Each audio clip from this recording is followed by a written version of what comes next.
భాగస్వామ్యంతో future university అందిస్తున్న ఈ అద్భుత కోర్స్ కేవలం 180 మందికి మాత్రమే లభించే అరుదైన అవకాశం.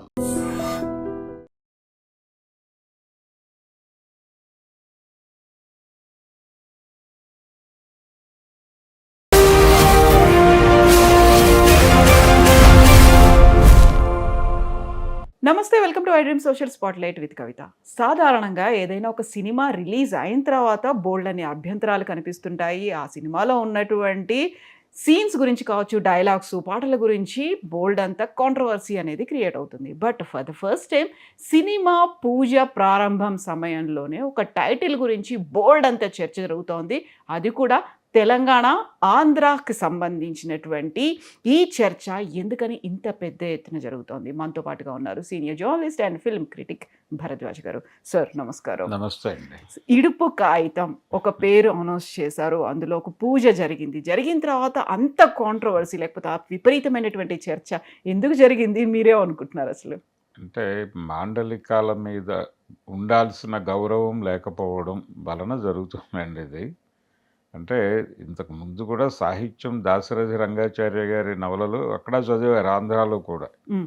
అలాగే రాచకొండ విశ్వనాథ శాస్త్రి గారి రచనల్లో కూడా ఉత్తరాంధ్ర మాండలికమే వాడేవాడు ఆయన.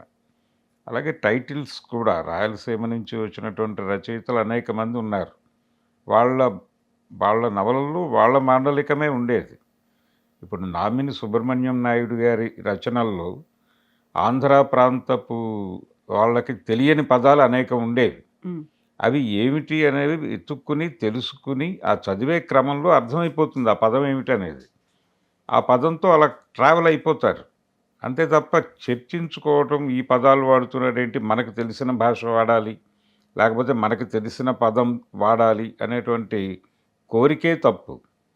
అందుకని ఈ ఇడుపు కాగితం అనేది ఇదేదో మలయాళం టైటిల్లా అనిపించింది అని మొదలుపెట్టారు.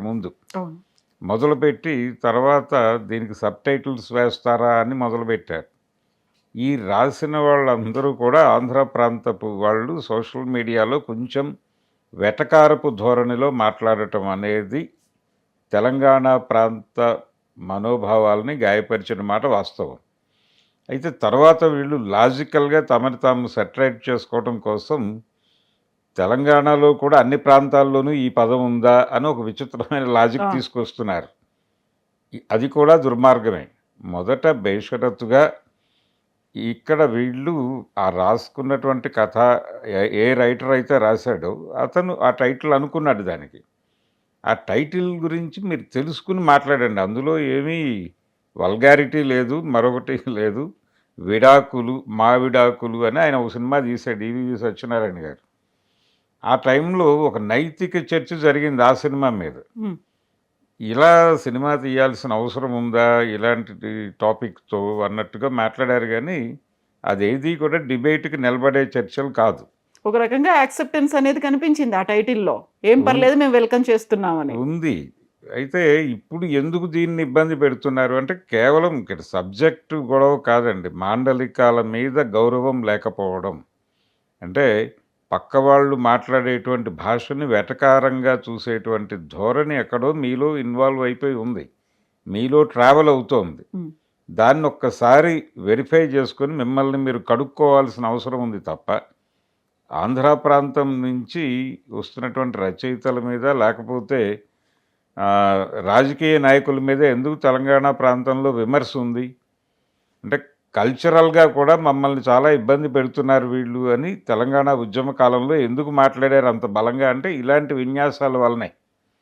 అందుకని ఇప్పటికైనా మానాలి కదా ఆ ధోరణి. 12 ఏళ్ళు అయిపోయింది, ఇంకా రెడిక్యూల్ చేయటం ఏమిటి? నిజానికి వాళ్ళు మాట్లాడదలుచుకుంటే చాలా విషయాలు మాట్లాడచ్చు తెలంగాణ వేదిక నుంచి. వాళ్ళు ఇంకా అన్నీ మాట్లాడటం లేదు. వాళ్ళు చాలా ధర్మంగానే వ్యవహరిస్తున్నారని నేను అనుకుంటున్నాను. ఉదాహరణకి తెలుగు సినిమాలో పెద్ద హీరోలు ఉన్నారు. ఎన్టీ రామారావు గారు 300 సినిమాల్లో నటించారు. 300 సినిమాల్లో ఆయన 300 పాత్రలు చేసి ఉండొచ్చు. దానిలో పౌరాణిక పాత్రలు మినహాయిస్తే కనీసం ఒక 200 సినిమాల్లో ఆయన సోషల్ క్యారెక్టర్లు చేసి ఉంటాడు. ఆ 200 సినిమాలలో ఏ సినిమాలోనైనా ఆయన క్యారెక్టరు తెలంగాణలో లొకేట్ అయిందా అని ప్రశ్న అడిగితే వాళ్ళు ఏం సమాధానం చెప్తారు? వీళ్ళు ఏ సినిమాలోనూ ఆయన కరీంనగర్లోనూ ఆదిలాబాద్లోనూ పుట్టలేదు. ఉమ్, ఆయన పుడితే విశాఖపట్నంలో పుట్టాడు, లేకపోతే కృష్ణా జిల్లాలో పుట్టాడు, లేదా గుంటూరు జిల్లాలో పుట్టాడు, నెల్లూరు జిల్లాలో కూడా పుట్టాడు. అంతే తప్ప ఆయన క్యారెక్టర్ ఎప్పుడూ తెలంగాణలో లొకేట్ కాలేదు, తెలంగాణ యాసలో ఆయన మాట్లాడలేదు. కేవలం తెల్లా పెళ్ళామా సినిమాలో ఆ పాటలో మాత్రమే ఆయన తెలంగాణ భాషని, తెలంగాణ ఇడియంని వాడతాడు. ఆ వచ్చిండన్నా వచ్చాడన్నా వరాల తెలుగు ఒకటేనన్నా అనేదో మాట్లాడతాడు తప్ప ఆయన అది కూడా రాసింది డాక్టర్ సి నారాయణ రెడ్డి గారు మాత్రమే రాశారు. అది ఆయన తెలంగాణ వాడు అది కాబట్టి ఆ అనేది. సినిమాయే వ్యూహాత్మకంగా అప్పుడు ప్రత్యేక తెలంగాణ తొలి దశ ఉద్యమ కాలంలో తీసిన సినిమా అది. ఆయన ఉద్దేశంలో ఆయన ప్రొడ్యూసర్ రామారావు గారు ప్రొడ్యూసర్ ఆ సినిమాకి. తెల్లా పెళ్ళామా అని టైటిల్ పెట్టడంలోనే ఆయన ఉద్దేశం ఏమిటంటే, తల్లి అంటే సమైక్యత అని, భార్య అంటే వేర్పాటువాదాన్ని ప్రేరేపించే దానికి సింబల్గా భార్య క్యారెక్టర్ తీసుకున్నాడు ఆయన. పెళ్ళాం క్యారెక్టర్, పెళ్ళాం మాట విని ఉమ్మడి కుటుంబం నుంచి విడిపోతారు ఉమ్, అనే సెన్స్ పట్టుకొచ్చి తెల్లా పెళ్ళామా అని టైటిల్ పెట్టడంలోనే వేర్పాటువాదాన్ని ప్రోత్సహించకూడదు అన్న ధోరణి ఉంది. అది నిజానికి ఆయన పొలిటికల్ లైన్కి, ఆయన అవగాహనకి అది భిన్నమే. కాకపోతే ఆ టైంలో సమైక్య రాష్ట్రాన్ని ఆయన కోరుకుని దాన్ని ప్రతిపాదించడం కోసం ఆ సినిమా తీసి నారాయణ రెడ్డి గారితో బలవంతంగా ఆ పాట రాయించాడు. ఆ తర్వాత ఆయన ముందు చాలాసార్లు విద్యార్థులు ప్రశ్న తీసుకొచ్చి పెట్టారు, మీరు అలా ఎలా రాశారండి, ఆ తెలుగు జాతి మనది, నిండుగా వెలుగు జాతి మనది అని. అంటే లేదండి, ఇప్పుడు కూడా నేను అదే అంటున్నాను, ఉమ్, తెలుగు జాతి మనది, రెండుగా వెలుగు జాతి మనది అంటున్నానని మార్చుకున్నాడు ఆయన. ఎన్టీ రామారావు గారు చనిపోయిన చాలా కాలానికి వచ్చిన మాట అది.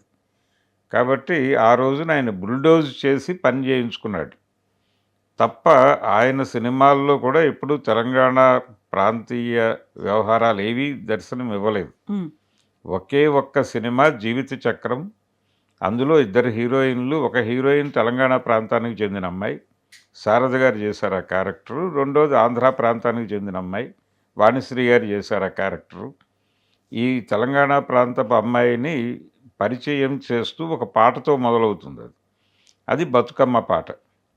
ఆ బతుకమ్మ పాటను కూడా ఆ రోజుల్లో ఆంధ్ర ప్రాంతంలో చాలా రెడిక్యూల్ చేశారు. రేడియోలో ఆ పాట వచ్చేటప్పుడు ఉమ్, అంటే మావారు వచ్చిరి ఉయ్యాలో, మీవారు వచ్చిరా ఉయ్యాలో అని ఉంటుంది దానిలో. ఏమిటి గోలంతా అని చాలామంది వ్యంగ్యంగా కామెంట్స్ చేసుకునేవారు. ఈ పాట పెట్టడం ఏమిటి ఈ సినిమాలో అని, ఎన్టీ రామారావు గారి సినిమాలో ఈ పాట ఏమిటి అని చర్చలు జరిగేవి అప్పుడు కూడా. మా స్టాండర్డ్కి తగ్గట్టుగా లేదు అనేటువంటి ఒక లేదు భావన. అనే భావన. అంటే అలాంటి అభిప్రాయమే దాదాపుగా ఈ ఇడుపు కాగితంలో ఇంకా క్లారిటీ ఉంది విడాకులతో పోలిస్తే.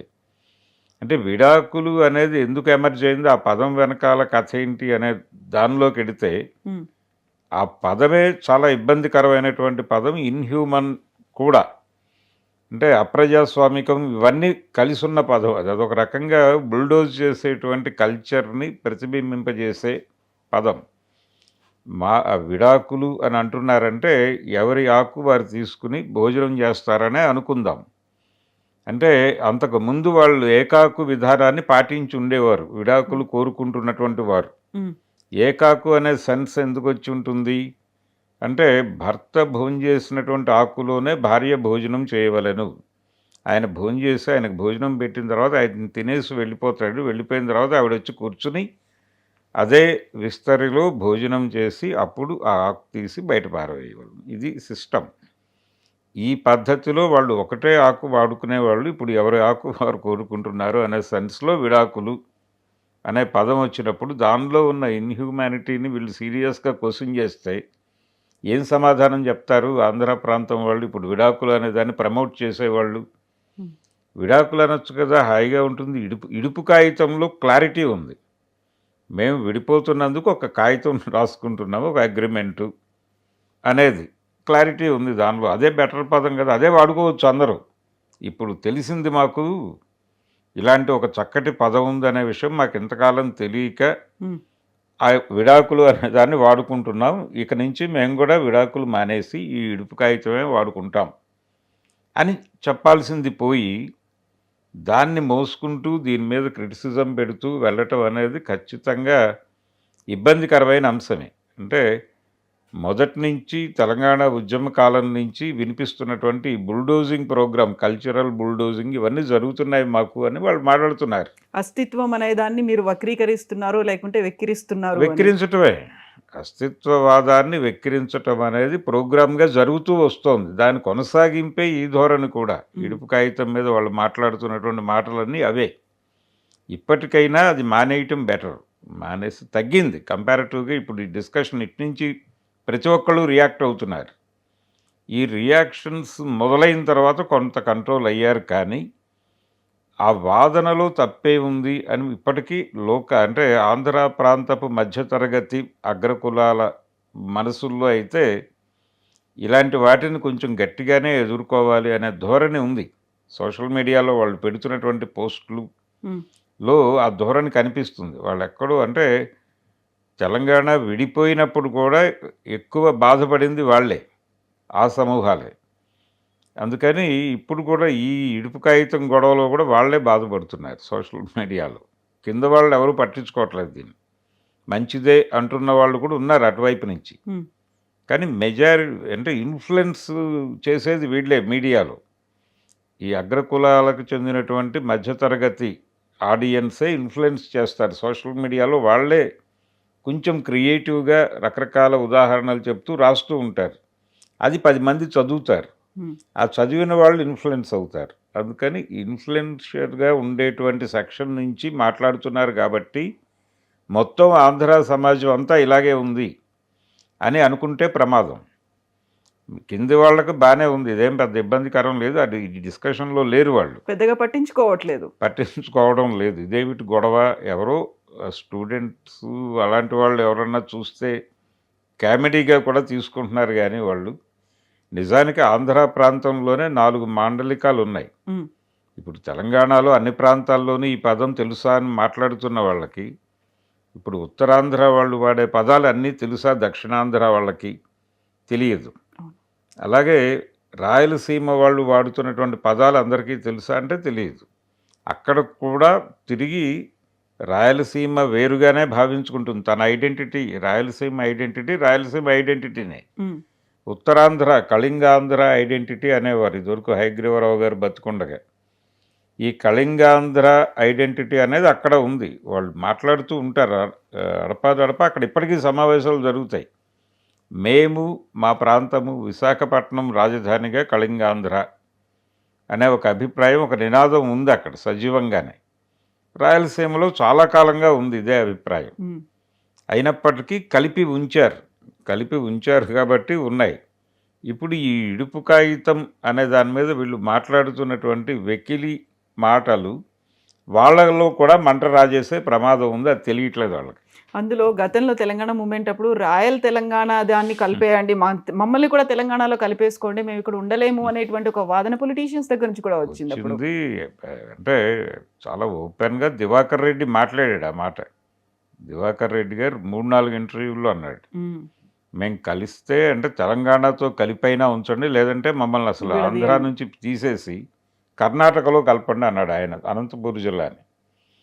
అనంతపూర్ జిల్లాని మీరు కావాలంటే కర్ణాటకలో కలపండి, లేదంటే తెలంగాణలో కలపండి, మేము దీంతో ట్రావెల్ అవ్వలేము అన్నాడు ఆయన.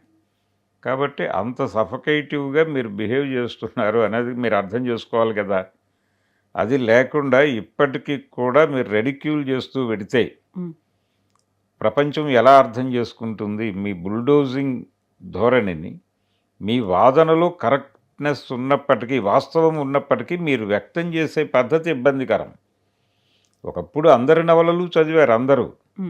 ఇప్పుడు విజయవాడ నుంచి పబ్లిష్ అయినటువంటి నవలలు ప్రపంచం అంతా వెళ్ళేవి, అందరూ చదివారు. వాళ్ళు వాడిన భాషలో ఉండేటువంటి చాలా పదాలు ఇక్కడ వాళ్ళకి అర్థం కావు. తెలంగాణలో అర్థం కావు, రాయలసీమలో అర్థం కావు, అలాగే ఉత్తరాంధ్రలో కూడా అర్థం కావు. కానీ భరించారు కదా. సినిమాలలో హీరోలు హీరోయిన్స్ వాడుతున్నటువంటి డైలాగులు, వాళ్ళు వాడుతున్న భాష టోటల్గా ఆంధ్రాకి చెందినటువంటి భాషే. ఇప్పుడు తెలంగాణ క్యారెక్టర్ పెడతారు సినిమాలో. ఇప్పుడు హీరో గారు రేసుగుర్రం సినిమాలో కొంత కథ వరంగల్లో జరుగుతున్నట్టుగా నడుస్తుంది అది. కానీ ఆ సినిమాలో ఏ పాత్ర కూడా తెలంగాణ ఇడియంలో మాట్లాడదు, ఏదో పని వాళ్ళ క్యారెక్టర్లు తప్ప. అంటే అక్కడ మాత్రమే తెలంగాణలో సినిమా తీస్తున్నామని డైరెక్టర్కి ఎందుకు గుర్తొచ్చింది, పెద్ద క్యారెక్టర్ల దగ్గర ఎందుకు గుర్తు రాలేదు అనేది ప్రశ్న.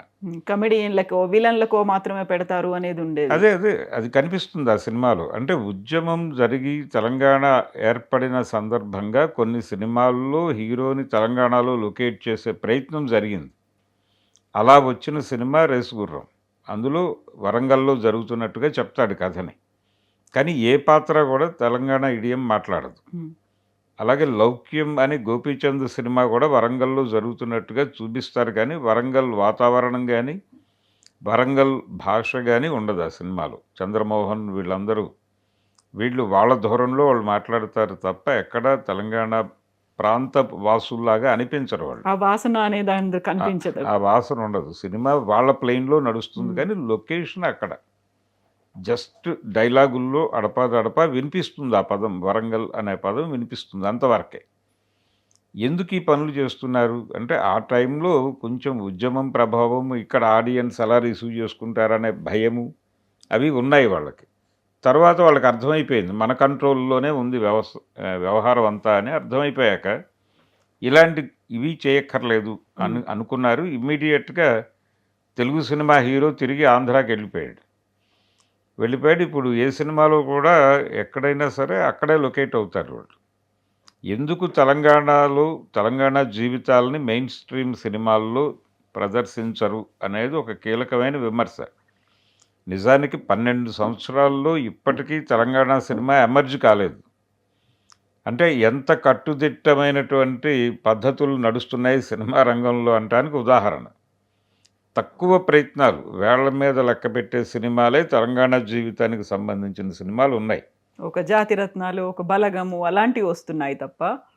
అంతే. అంటే బలగం వేర్లేండి, అది ఒక ఎమోషన్, తెలంగాణ ఎమోషన్ని చెప్పే ప్రయత్నం చేశాడు అతను. ఇవి వేరు.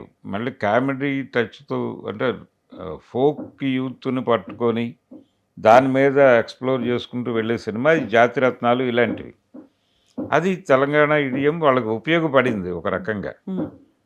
కానీ సీరియస్గా తెలంగాణ జీవితాల్లో ఉన్న కష్టాలని పోర్ట్రేట్ చేసేటువంటి కథలు కానీ సినిమాలు కానీ రావడం లేదు సినిమా ఇండస్ట్రీకి సంబంధించి. ఎందుకు జరగటం లేదు, తెలంగాణ ప్రాంత సమస్యల్ని మాట్లాడే సినిమాలు ఎందుకు తీయటం లేదు అనే ప్రశ్న ఖచ్చితంగా వేసి తీరాలి. నిజానికి అలాంటి సినిమాలు తీస్తాం మేము, ఉద్యమం సాకారం అయిపోయి రాష్ట్రం ఏర్పడిన తర్వాత అలాంటి సినిమాలే చేస్తాము అని చెప్పిన ఎన్ శంకర్ లాంటి డైరెక్టరు ఈ 12 ఏళ్లలో ఎందుకు ఒక సినిమా తీయలేదు? అలాగే అల్లాని శ్రీధర్ గారు వీళ్ళందరూ ఆ టైంలో మాట్లాడారు బలంగా, కానీ ఎవరు ఒక్క సినిమా కూడా ఈ 12 ఏళ్ల కాలంలో తీయలేదు. ఎందుకు తీయలేదు? తీసే పరిస్థితి లేదా? ఇండస్ట్రీలో ఇంకా తెలంగాణ ఉద్యమం జరగాల్సిన అవసరం ఉందా?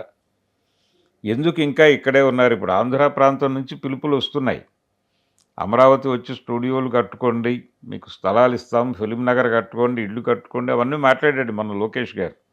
బాలకృష్ణ గారి 112వ సినిమా ప్రారంభోత్సవం అమరావతిలో జరిగింది. అమరావతిలో ఉన్నటువంటి వెంకటేశ్వర స్వామి గుడిలో పూజ చేసి మొదలుపెట్టారు వాళ్ళు. ఆ సందర్భంగా బాలకృష్ణ గారు అన్నారు, ఇక ఇది అంకురార్పణ, సినిమా ఇండస్ట్రీ ఇక్కడికి వచ్చేస్తుంది అని మాట్లాడాడు.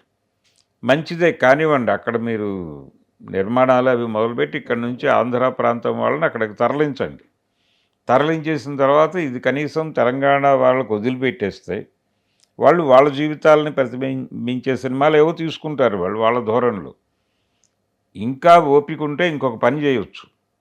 ఇప్పుడు ఈ భాషలకు గుర్తింపుకు సంబంధించినటువంటి ఒక కాన్స్టిట్యూషనల్ బాడీ ఉంది అక్కడ ఢిల్లీలో. వెళ్ళి వాళ్ళని అప్రోచ్ అయ్యి తెలంగాణ తెలుగుకి ఒక గుర్తింపు, ఆంధ్ర తెలుగుకి ఒక గుర్తింపు తెచ్చుకుంటే, ఆంధ్ర సినిమాలు ఆంధ్ర వాళ్ళు తీసుకుని తెలంగాణ సినిమాలు తెలంగాణ వాళ్ళు తీసుకుంటే ఉత్తమ చిత్రం అని వాళ్ళు ఏదో ఇస్తారు జాతీయ పురస్కారం.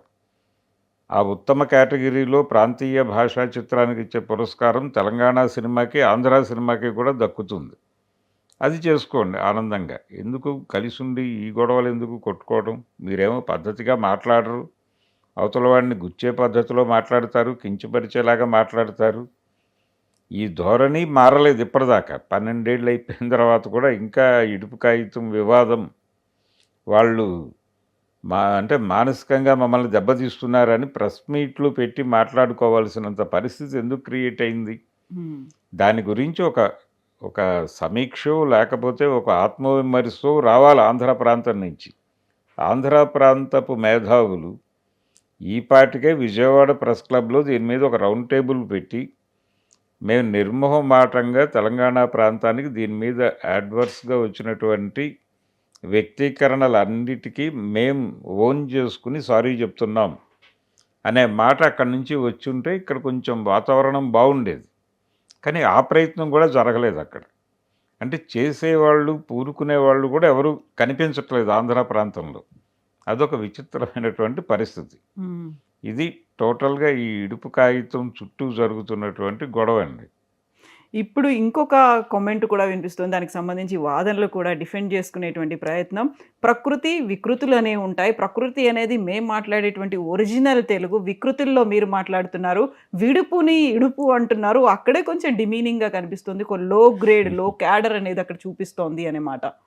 తెలంగాణ ప్రాంతంలో ఉర్దూ కలిసిన తెలుగు ఉంటుందని కూడా మాట్లాడతారు, కానీ ఆంధ్ర ప్రాంతపు తెలుగులోనే ఎక్కువ ఉర్దూ ఉంటుంది అనేది నిజం.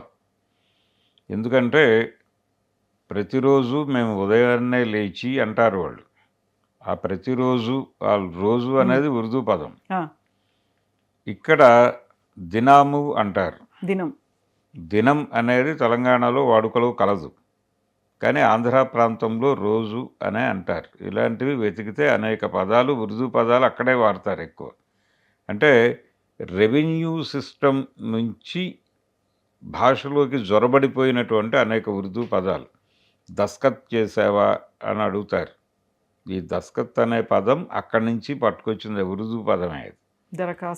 దరఖాస్తు ఇవన్నీ ఇలా 100 కనిపిస్తాయండి. ఒక వాక్యం తీస్తే దానిలో కనీసం ఒక ఉర్దూ పదం కనిపిస్తుంది. రీజన్ ఏంటంటే ఈ రెవెన్యూ సిస్టమ్ మొఘల్ నుంచి రావటం వలన ఆ పదాలన్నీ అలా నడుస్తూ వచ్చాయి. దాన్ని యాక్సెప్ట్ చేయరు వాళ్ళు. అది తెలుగే అంటారు. ఏమండి రోజు అంటున్నారు మీరు, అది ఉర్దూ పదం అంటే ఒప్పుకునే వాళ్ళు ఎంతమంది ఉంటారు? విజయవాడలో ఏదైనా సెంటర్లో ఈ డిబేట్ పెడితే రోజు అనేది తెలుగు పదం, నీకు తెలియకపోతే వెళ్ళి తెలుసుకో అని అరుస్తారు. దినం అనేది తెలుగు పదం అండి. అది ప్రకృతి వికృతి ఈ సిద్ధాంతాలు కాదు. మీరు మాట్లాడుతున్న మాటల్లో దొర్లుతున్నటువంటి ఉర్దూ పదాలు ఏమిటో మీరే ఒక లిస్ట్ ప్రిపేర్ చేసుకోవచ్చు. డిక్షనరీ లేకపోతే ఉర్దూ ఇది ఏదైనా దగ్గర పెట్టుకొని మీరు ప్రామాణికంగానే మిమ్మల్ని మీరు సర్వే చేసుకుంటే ఎన్ని ఉర్దూ పదాలు వాడుతున్నారో తెలుస్తుంది. ప్రత్యేకించి తెలంగాణ తెలుగులో ఇక్కడ ఏదో నిజాం రూల్ నడిచింది కాబట్టి నువ్వు గ్రాంటెడ్గా తీసేసుకుని ఇదంతా ఉర్దూ కలగలిసినటువంటి తెలుగు అని కామెంట్ చేయటం కూడా బుల్డోజింగ్ ప్రోగ్రాంలో భాగమే. కల్తీ తెలుగు ఇది, అసలు సిసల్ది మాదే అని ఏమీ కాదండి. అది ఆ పేరుతో చెప్తున్నారు అంతే. ఆ పేరుతో చెప్తున్నారు కానీ మాండలికంలోనే నిజమైన తెలుగు బతుకుంది. ఇది పాలిష్డ్ పరిపాలనకి సంబంధించినటువంటి తెలుగు ఆంధ్ర ప్రాంతం. ఇప్పుడు సినిమాల్లో కూడా హీరో హీరోయిన్స్ ప్రధాన పాత్రలన్నీ కూడా ఆ ప్రాంతపు భాషే మాట్లాడతాయి. నేటివిటీకి తగ్గట్టు కాదండి. వాళ్ళు నేటివిటీని చంపేస్తారు ఆ పేరుతో. అంటే ఇది అందరికీ కన్వే అవుతుంది అనే పేరుతో. అంటే తెలంగాణ ఇడియంలో మాట్లాడితే కొంతమందికి అర్థం కాదు, లేకపోతే ఉత్తరాంధ్ర ఇడియంలో మాట్లాడితే కొంతమందికి అర్థం కాదు. అందరికీ అర్థమై సర్వజనామోదం పొందిన భాష మాది, ఒక జనరలైజ్డ్గా ఉంటుంది అని కోస్తాంధ్ర, విజయవాడ, గుంటూరు భాష ప్రామాణికం అన్నట్టుగా బిహేవ్ చేస్తారు. కానీ నిజానికి గుంటూరు రూరల్ లాంగ్వేజ్కి విజయవాడ రూరల్ లాంగ్వేజ్కి తేడా ఉంటుంది. వీళ్ళు వాడిన పదాలు చాలా వాళ్ళు అదే సెన్స్లో వాడరు.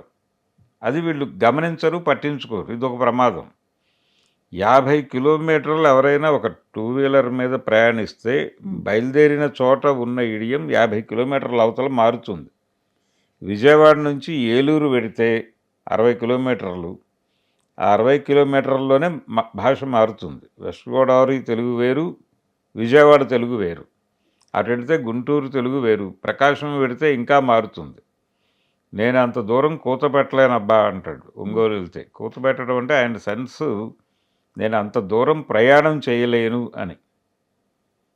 అది వీళ్ళకి విడ్డూరంగా కనిపిస్తుంది. వాళ్ళ వాడుక అది.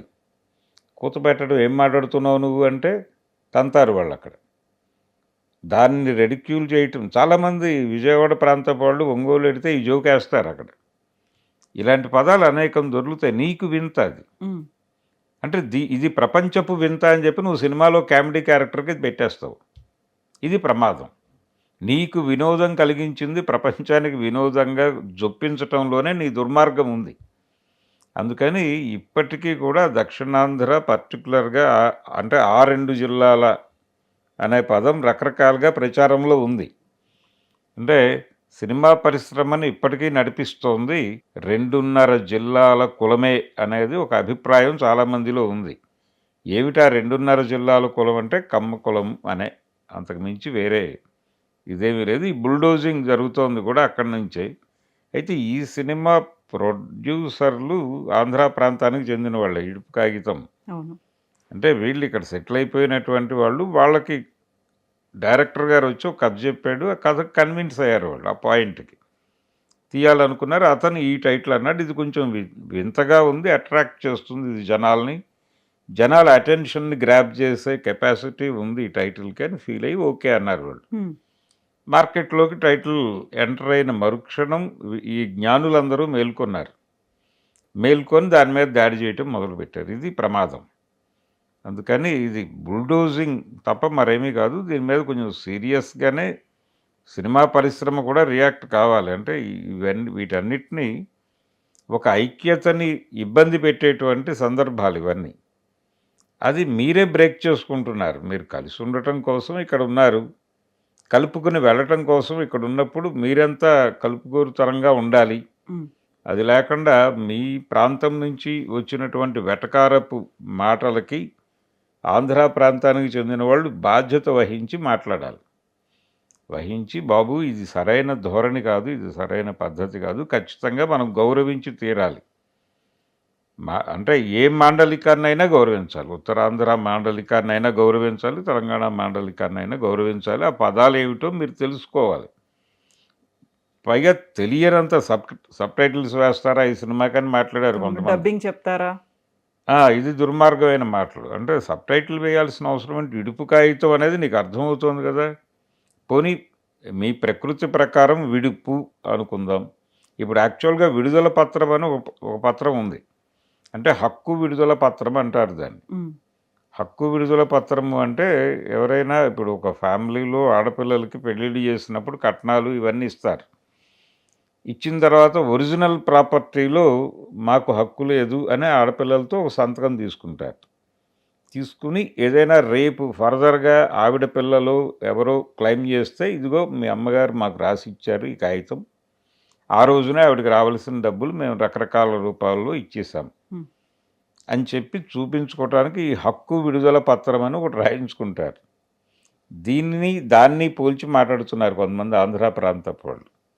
అంటే ఈ హక్కు విడుదల పత్రాన్ని వీళ్ళు ఇలా అంటారేమో అని చెప్పి కొంతమంది మాట్లాడుతున్నారు. కానీ చాలా స్పష్టంగా ఇడుపు కాగితం అనే దానిలో ఒక డెమోక్రటిక్ స్పేస్ ఉంది. అంటే ఖైదు నుంచి విముక్తి చెందుతున్నట్టుగా ఉంది. అది విడుపు అనే దానిలో ఒక స్వేచ్ఛని కోరుకునేటువంటి సెన్స్ ఉంది. ఈ కలిసి ఉండటం అనే దానిలో ఇబ్బంది ఉంది, వాళ్ళు విడిపోయి సుఖంగా బతుకుతారు అనే సెన్స్ క్యారీ అవుతుంది అవి ఇడుపు కాగితం అనే మాటలోనే. విడాకులు అనే దానిలో చాలా ఫ్యూడల్ అణచివేత ధోరణి ఉంది. అందుకని థియరిటికల్గా కూడా ఇది కరెక్టు అది తప్పు అని చెప్పచ్చు, నో ప్రాబ్లం. అంత స్పష్టమైనటువంటి దుర్మార్గ లక్షణాలు ఇంకా మీలో నడుస్తున్నాయి కాబట్టి కొంచెం మిమ్మల్ని మీరు కడుక్కుంటే బాగుంటుందని చెప్పడం తప్ప, ఇందులో ఇంకా దీన్ని డిస్ప్యూట్ చేయాల్సినంత చేస్తారు ఇప్పటికే.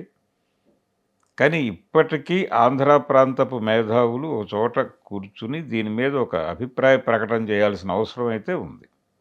దానికి కనీసం రచయితల సంఘాలు ఉన్నాయి. అక్కడ విప్లవ రచయితల సంఘం ఉంది, ఇతర రచయితల సంఘాలు చాలా ఉన్నాయి. వాళ్ళు ఎవరైనా చొరవ తీసుకుని ఒక మీటింగ్ పెట్టి ఆ ప్రాంతం నుంచి ఒక అభిప్రాయ ప్రకటన చేయిస్తే బాగుంటుంది. Yes sir, thank you so much sir. Thank you.